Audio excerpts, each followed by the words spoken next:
প্রিয় দর্শক, আসসালামু আলাইকুম। প্রদমে চলছে বিশ্বজুড়ে উত্তেজনা। প্রতিপক্ষকে 1 ইঞ্চিও ছাড় না দেওয়ার হুঁশিয়ারি দিচ্ছে পরাশক্তিরা। এই মুহূর্তে হাতে পাওয়া ভয়ঙ্কর কিছু সংবাদ নিয়ে হাজির হয়েছি আপনাদের সামনে। ভিডিও শুরুতে থাকছে আজকের গুরুত্বপূর্ণ সর্বশেষ আন্তর্জাতিক সংবাদ শিরোনাম। জানিয়ে দেব 2 বছর যুদ্ধের পর গাজার ভেতরে এখন যে অবস্থা। আরও জানিয়ে দেব পরমাণু অস্ত্র বহনের সক্ষম ব্যালিস্টিক ক্ষেপণাস্ত্র পরীক্ষা যুক্তরাষ্ট্রের। এবার পারমাণবিক অস্ত্র পরীক্ষার নির্দেশ দিলেন পুতিন। এদিকে ইরানের শাসন পরিবর্তনে ইসরায়েল যুক্তরাষ্ট্রের স্বপ্ন কতটা বাস্তব। অন্যদিকে ফের যুদ্ধবিরতি লঙ্ঘন করে হামলা 2 ফিলিস্তিনি নিহত। সর্বশেষ জানিয়ে দেব আরও 1 জিম্বির লাশ ফেরত দিল গাজার যোদ্ধারা। শুনছিলেন সংবাদ শিরোনাম, এবার বিস্তারিত। 2 বছর যুদ্ধের পর গাজার ভেতর এখন যে অবস্থা। গাজা সিটির দিকে মুখ করা যে কোনো একটি উঁচু মাটির বাঁধ থেকে ভেতরের দিকে তাকালেই চলমান যুদ্ধের ভয়াবহতা সহজেই বোঝা যায়। একসময়ের পরিচিত গাজার মানচিত্র ও স্মৃতি বিলীন হয়ে গেছে। তার জায়গায় এখন 180 ডিগ্রি জুড়ে শুধু ধূসর ধ্বংসস্তূপের এক স্থির ল্যান্ডস্কেপ। বেইত হানুন থেকে গাজা সিটি পর্যন্ত সর্বত্র কেবলই ধ্বংসস্তূপের চিহ্ন। প্রায় 2 বছরের যুদ্ধের পর গাজার ভেতরে সম্পূর্ণ ধ্বংসস্তূপ দেখতে পেয়েছে বিবিসির সংবাদদাতারা। তারা সেসব ভয়াবহ দৃশ্য তুলে ধরেছেন। বিবিসির ওই সংবাদদাতা বলেছেন, গাজা সিটির অভ্যন্তরে এখন কিছু ভবনের দূরবর্তী আকৃতি দেখা গেল। একসময় যেখানে হাজার হাজার মানুষের বসতি ছিল, সেই এলাকাগুলো এখন চেনার উপায় নেই। যুদ্ধের প্রথম সপ্তাহগুলোতে ওই এলাকাতেই ইসরায়েলি স্থল বাহিনী প্রবেশ করেছিল এবং এরপর হামাস পুনরায় সংগঠিত হয়। তারা একাধিকবার ফিরে এসেছে এবং প্রতিবারেই ধ্বংসযজ্ঞ চালিয়েছে। গাজা থেকে স্বাধীনভাবে সংবাদ পরিবেশনের অনুমতি ইসরায়েল দেয় না। তবে গত মঙ্গলবার 4 নভেম্বর তারা সাংবাদিকদের একটি দলকে, যার মধ্যে বিবিসিও ছিল, স্ট্রিপের ইসরায়েলি বাহিনীর দখলকৃত এলাকা ঘুরে দেখায়। সাংবাদিকদের এই সীমিত সফর ছিল অভ্যন্তরীণ নিয়ন্ত্রণ। ফিলিস্তিনিদের সঙ্গে কথা বলা বা গাজার অন্যান্য এলাকায় প্রবেশের কোনো সুযোগ দেওয়া হয়নি। এছাড়া ইসরায়েলের সামরিক সেন্সরশিপ আইনের কারণে এই প্রতিবেদন প্রকাশের আগে সামরিক কর্মীদের দিয়ে যাচাই করানো হয়। তবে বিবিসি সবসময় এই রিপোর্টের উপর তার সম্পাদকীয় নিয়ন্ত্রণ বজায় রেখেছে। পরিদর্শন করা এলাকার ধ্বংসস্তূপের মাত্রা সম্পর্কে জানতে চাইলে ইসরায়েলের সামরিক মুখপাত্র নাদাব শোশানি জানান, ধ্বংস তাদের লক্ষ্য নয়। তিনি বলেন, লক্ষ্য হলো সন্ত্রাসীদের সঙ্গে লড়াই করা। প্রায় প্রতিটি বাড়িতেই টানেলের মুখ ছিল, বুবি ট্র্যাপ পাতা ছিল বা আরপিজি বা রকেট চালিত গ্রেনেড বা স্নাইপার স্টেশন হিসেবে ব্যবহৃত হতো। 2023 সালের 7 অক্টোবর ইসরায়েলে হামাসের হামলায় 1100-এর বেশি মানুষ নিহত হয় এবং 251 জনকে জিম্মি করা হয়। এরপর থেকে হামাস পরিচালিত স্বাস্থ্য মন্ত্রণালয়ের তথ্য মতে 68,000-এর বেশি গাজাবাসী নিহত হয়েছেন। লেফটেন্যান্ট কর্নেল শোশানি জানান, এই এলাকায় ইতিমধ্যে কয়েকজন জিম্বির মরদেহ পাওয়া গেছে। এর মধ্যে ইতাই চেনেনের মরদেহ রয়েছে, যা হামাস এই সপ্তাহে ইসরায়েলের কাছে হস্তান্তর করেছে। এখনও নিখোঁজ আরও 7 জন জিম্বির লাশের সন্ধান চলছে। বিবিসি দলটি যে সামরিক ঘাঁটিতে গিয়েছিল সেটি হলুদ লাইন থেকে মাত্র কয়েকশো মিটার দূরে অবস্থিত। সাবেক মার্কিন প্রেসিডেন্ট ডোনাল্ড ট্রাম্পের শান্তি পরিকল্পনায় নির্ধারিত এই হলুদ লাইন হল অস্থায়ী সীমানা, যা ইসরায়েলি বাহিনী নিয়ন্ত্রিত গাজার এলাকাগুলোকে হামাস নিয়ন্ত্রিত এলাকা থেকে আলাদা করে। ইসরায়েলি সেনাবাহিনী ধীরে ধীরে মাটিতে ব্লক বসিয়ে এই হলুদ লাইন চিহ্নিত করছে, যাতে হামাস যোদ্ধা এবং বেসামরিক নাগরিক উভয়কেই সতর্ক করা যায়। যুদ্ধবিরতির 1 মাস পার হলেও ইসরায়েলি বাহিনী বলছে, হলুদ লাইন বরাবর হামাসের গুলিবাজদের সাথে তাদের প্রায় প্রতিদিন লড়াই চলছে। গাজা সিটির দিকে মুখ করা বাঁধগুলোতে গুলির খোসর স্তূপ সেই ছবির স্থানগুলোকে চিহ্নিত করছে। অন্যদিকে হামাস ইসরায়েলের বিরুদ্ধে যুদ্ধবিরতি লঙ্ঘনের শতবার অভিযোগ করেছে এবং হামাস পরিচালিত স্বাস্থ্য মন্ত্রণালয় বলছে, এর ফলে 40-এর বেশি মানুষ নিহত হয়েছেন। কর্নেল শোশানি জোর দিয়ে বলেন, ইসরায়েলি মার্কিন বাহিনী নেতৃত্বাধীন শান্তি পরিকল্পনার প্রতি প্রতিশ্রুতিবদ্ধ। তবে তারা এটাও নিশ্চিত করবে যে হামাস যেন আর ইসরায়েলি বেসামরিক নাগরিকদের জন্য হুমকি সৃষ্টি করতে না পারে। তিনি বলেন, সকলের কাছে খুব স্পষ্ট যে হামাস সশস্ত্র এবং গাজা নিয়ন্ত্রণ করার চেষ্টা করছে। এটি এমন কিছু যা সমাধান করা হবে, কিন্তু আমরা তা থেকে অনেক দূরে। মার্কিন নেতৃত্বাধীন পরিকল্পনার পরবর্তী ধাপে হামাসকে নিরস্ত্রীকরণ করতে হবে এবং ক্ষমতা আন্তর্জাতিক তত্ত্বাবধানে থাকা একটি ফিলিস্তিনি কমিটির হাতে তুলে দিতে হবে। এই কমিটির তত্ত্বাবধানে প্রেসিডেন্ট ট্রাম্পও থাকবেন। কিন্তু ক্ষমতা ও অস্ত্র ছাড়ার পরিবর্তে কর্নেল শোশানি অভিযোগ করেন, হামাস উল্টোটা করছে। তিনি বলেন, হামাস নিজেকে সশস্ত্র করার চেষ্টা করছে, আধিপত্য প্রতিষ্ঠার চেষ্টা করছে, গাজার উপর নিয়ন্ত্রণ প্রতিষ্ঠার চেষ্টা করছে। তারা দিনের আলোয় মানুষ হত্যা করছে, বেসামরিক নাগরিকদের আতঙ্কিত করছে এবং নিশ্চিত করছে গাজায় কে বস তা যেন সবাই বুঝতে পারে। আমরা আশা করি এই চুক্তি যথেষ্ট যথেষ্ট চাপ সৃষ্টি করবে যাতে হামাস নিরস্ত হয়। ইসরায়েলি বাহিনী সাংবাদিকদের টানেলের একটি মানচিত্র দেখায় যা তার ধ্বংসস্তূপের নিচে পেয়েছে। এটিকে তারা মাকড়সার জালের মতো একটি বিশাল নেটওয়ার্ক হিসেবে অভিহিত করেছে। কিছু টানেল ইতিমধ্যে ধ্বংস করা হয়েছে, কিছু এখনও অক্ষত এবং কিছু টানেলের খোঁজ এখনও চলছে।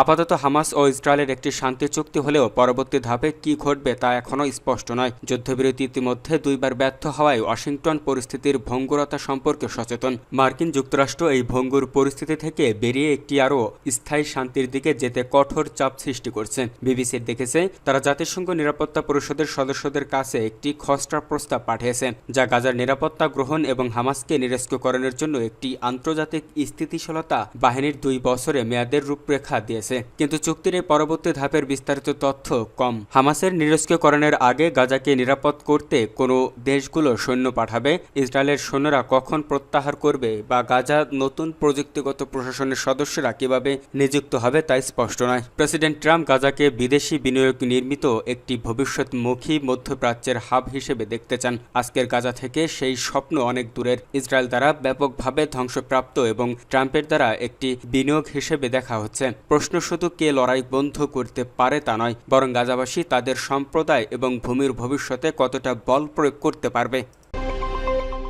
পরমাণু অস্ত্র বহনে সক্ষম ব্যালিস্টিক ক্ষেপণাস্ত্র পরীক্ষা যুক্তরাষ্ট্রের। ফের পরমাণু ওয়ারহেড বহনে সক্ষম একটি আন্তঃমহাদেশীয় ব্যালিস্টিক ক্ষেপণাস্ত্রের বা ICBM পরীক্ষা চালিয়েছে যুক্তরাষ্ট্র। ক্যালিফোর্নিয়ার ভ্যান্ডেনবার্গ স্পেস ফোর্স বেস থেকে মিনিটম্যান 3 নামের ক্ষেপণাস্ত্রটি উৎক্ষেপণ করা হয়। এর আগে ট্রাম্পের দায়িত্ব নেওয়ার পর চলতি বছরের ফেব্রুয়ারি মাসে প্রথমবারের মতো ক্যালিফোর্নিয়ার ভ্যান্ডেনবার্গ স্পেস ফোর্স বেস থেকে মিনিটম্যান 3 আন্তঃমহাদেশীয় ব্যালিস্টিক ক্ষেপণাস্ত্র উৎক্ষেপণ করা হয়। মিনিটম্যান 3 ক্ষেপণাস্ত্র 14,000 কিলোমিটার দূরের লক্ষ্যবস্তুতে আঘাত হানতে পারে। এটি ঘন্টায় 24,000 কিমি বেগে ছুটতে সক্ষম, যা 1970-এর দশকের গোড়ার দিক থেকে ব্যবহৃত হচ্ছে এবং মার্কিন প্রতিরক্ষা ব্যবস্থার গুরুত্বপূর্ণ স্তম্ভ হিসেবে বিবেচিত।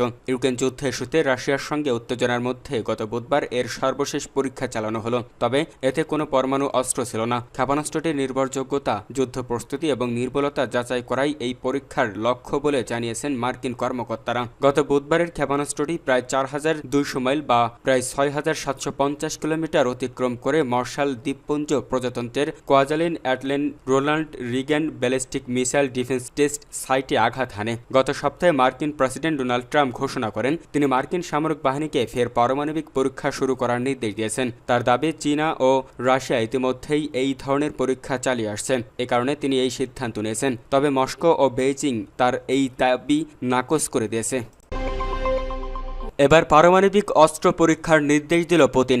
মার্কিন প্রেসিডেন্ট ডোনাল্ড ট্রাম্পের পারমাণবিক অস্ত্র পরীক্ষার শুরুর ঘোষণার পর এবার রাশিয়ার প্রেসিডেন্ট ভ্লাদিমির পুতিন পারমাণবিক অস্ত্র পরীক্ষার জন্য প্রস্তুতির নির্দেশ দিয়েছেন। এই পদক্ষেপ বিশ্ব রাজনীতিতে অস্থিতিশীলতা বাড়াবে বলে বিশ্লেষকরা শঙ্কা প্রকাশ করেছেন। বার্তা সংস্থা রয়টার্সের এক প্রতিবেদনে এই তথ্য জানানো হয়। রাশিয়ার প্রতিরক্ষা মন্ত্রী অ্যান্ড্রেই বেলিউসভ জানিয়েছেন, আর্কটিক অঞ্চলের নোভা জেমলিয়া ঘাঁটিতে অল্প সময়ের নোটিশেই এমন পরীক্ষা চালানো সম্ভব। উল্লেখ্য, 1991 সালে সোভিয়েত ইউনিয়নের পতনের পর রাশিয়া আর কোনো পারমাণবিক বিস্ফোরণের পরীক্ষা চালায়নি। বিশ্বে উত্তর কোরিয়াই একমাত্র দেশ যারা 21 শতকে পারমাণবিক পরীক্ষা চালিয়েছে।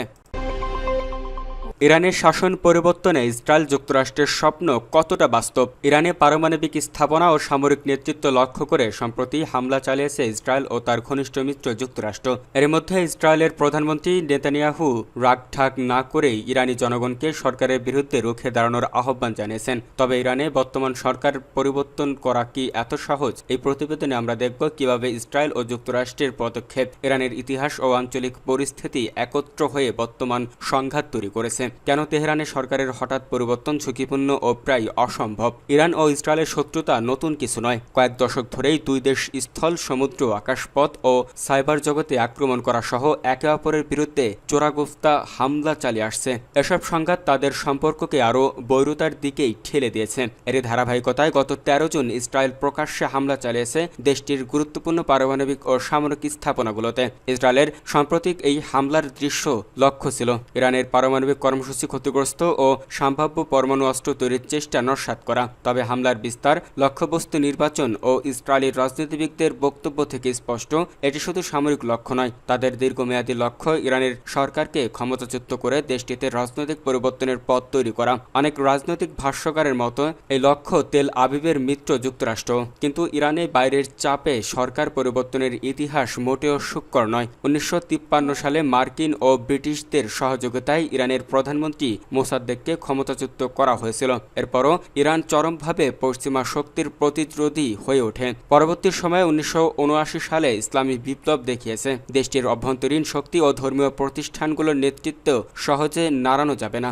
ইসরায়েলের হামলার সময় পারমাণবিক স্থাপনার পাশাপাশি ক্ষেপণাস্ত্র কারখানা, সেনা কমান্ডের শীর্ষস্থানীয় ব্যক্তি ও পরমাণু বিজ্ঞানীদের লক্ষ্যবস্তু করা হয়। বিশ্লেষকেরা মনে করেন, এর মধ্য দিয়ে ইসরায়েল ইরানের সামরিক ও রাজনৈতিক নেতৃত্ব দিয়ে দেশের ভেতরে ও আঞ্চলিক মিত্রদের আস্থা নষ্ট করতে চেয়েছে, যেন এটি বর্তমান সরকারকে স্থিতিশীল করে তুলতে পারে। ওয়াশিংটন ভিত্তিক গবেষণা প্রতিষ্ঠান Washington institute for near east পলিসির কর্মকর্তা ও সাবেক প্রেসিডেন্ট জর্জ ডব্লিউ বুশের প্রশাসনের কাজ করা মাইকেল সিং বলেন, ইসরায়েল আশা করছে এই হামলার ফল হবে ইরানের সরকার পরিবর্তন। তারা চায় দেশটির জনগণও নিজেরাই উঠে দাঁড়াক। হামলার প্রথম দফায় বেসামরিক প্রাণহানি সীমিত রাখা হয়েছে, যা ইসরায়েলের বৃহত্তর উদ্দেশ্য প্রকাশ করে। ইরানে হামলার শুরুর কয়েক ঘন্টা পর দেশটির জনগণের উদ্দেশ্যে ইসরায়েলের প্রধানমন্ত্রী বেনিয়ামিন নেতানিয়াহু এক ভিডিও বার্তায় বলেন, প্রায় 50 বছর ধরে ইসলামিক শাসন আপনাদের উপর অত্যাচার চালিয়ে আসছে, এটি আমাদের রাষ্ট্রকেও ধ্বংসের মুখে দিচ্ছে। আমরা যখন আমাদের লক্ষ্য অর্জন করছি, তখন আপনাদের স্বাধীনতার পথও পরিষ্কার করছি।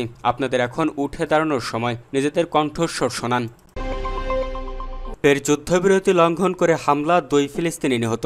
আবারও যুদ্ধবিরতি লঙ্ঘন করেছে ইসরায়েল। এবার মধ্য গাজায় 2 ফিলিস্তিনিকে হত্যা করেছে তারা। ইসরায়েলি সেনাবাহিনী এক বিবৃতিতে এই তথ্য স্বীকার করে নিয়েছে। খবর আল জাজিরার। ইসরায়েলি সেনাবাহিনী জানিয়েছে, তারা মধ্য গাজায় পৃথক ঘটনায় 2 ফিলিস্তিনিকে হত্যা করেছে। দাবি করেছে, ওই ফিলিস্তিনিরা এমনভাবে সেনাদের দিকে এগিয়ে আসছিল যে তা তাৎক্ষণিক হুমকির কারণ হয়ে দাঁড়িয়েছিল। যুদ্ধবিরতির পর গাজায় বেশিরভাগ এলাকা থেকে সেনা প্রত্যাহার করে নিয়েছে ইসরায়েল, কিন্তু কিছু এলাকায় তারা ভারী অস্ত্র নিয়ে অবস্থান করছে। ওইসব এলাকায় ফিলিস্তিনিদের না যেতে নির্দেশ দেওয়া হয়েছে। সামরিক বাহিনীর এই অবস্থানের সীমানাকে হলুদ রেখা বলে চিহ্নিত করা হচ্ছে।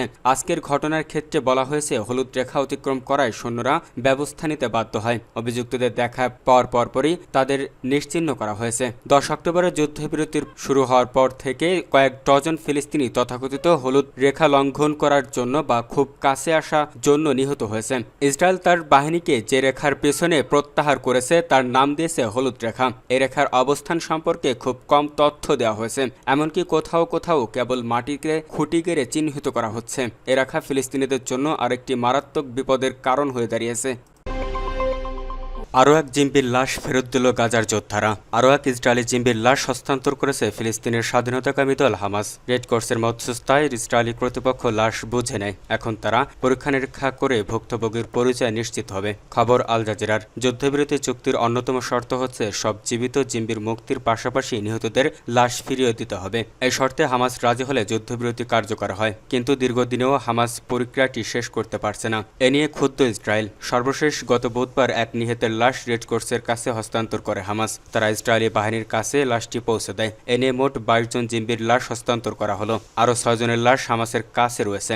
ইসরায়েল অভিযোগ করেছে, জিম্বিদের লাশ ফেরত দিতে গড়িমসি করছে হামাস। ইচ্ছাকৃতভাবে এই ধরনের দেরি অগ্রহণযোগ্য। তবে অভিযোগ অস্বীকার করে হামাস বলছে, ধ্বংসস্তূপের নিচে চাপা পড়ায় সব লাশ খুঁজে পেতে বেগ পেতে হচ্ছে। এই নিয়ে তাদের বিরুদ্ধে ছলচাতুরির অভিযোগ ভিত্তিহীন।